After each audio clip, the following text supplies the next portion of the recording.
Saudi আরবে 1.5 মৌসুম কাটিয়ে ফেলেছেন। এই সময়ের মধ্যে দারুণ কিছু অর্জন নিজের করে নিতে পেরেছেন ক্রিশ্চিয়ানো রোনালদো। তবে সে সবই ছিল ব্যক্তিগত অর্জন। দলকে গেল 1.5 বছরে কিছুই দিতে পারেননি পর্তুগালের এই তারকা ফুটবলার। সৌদি প্রো লিগের শিরোপা আগেই জিতে নিয়েছে আল হিলাল।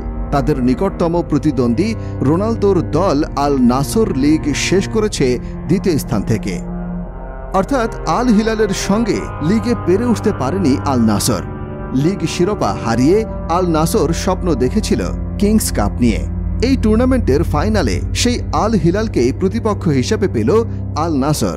রোনালদো আশা করেছিলেন 1.5 বছরে অন্তত এই শিরোপাটা আল নাসরকে উপহার দেবেন তিনি। সেটিও পারলেন না।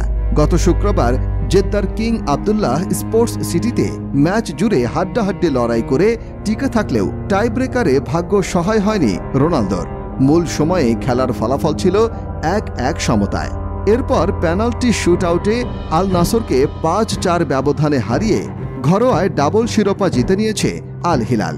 ম্যাচ হেরে নিজের আবেগকে নিয়ন্ত্রণ করতে পারেননি রোনালদো। মাঠের মধ্যে চিত হয়ে শুয়ে অঝরে কাঁদতে শুরু করেন আল নাসর এই তারকা। দলের অন্যান্য খেলোয়াড় ও টিম স্টাফরা সান্ত্বনা জানালেও রোনালদোর কান্না যেন থামছে না। শেষমেশ সতীর্থরা তার গলায় রানার্স আপ মেডেল পরিয়ে একটি বেঞ্চে বসিয়ে দেন।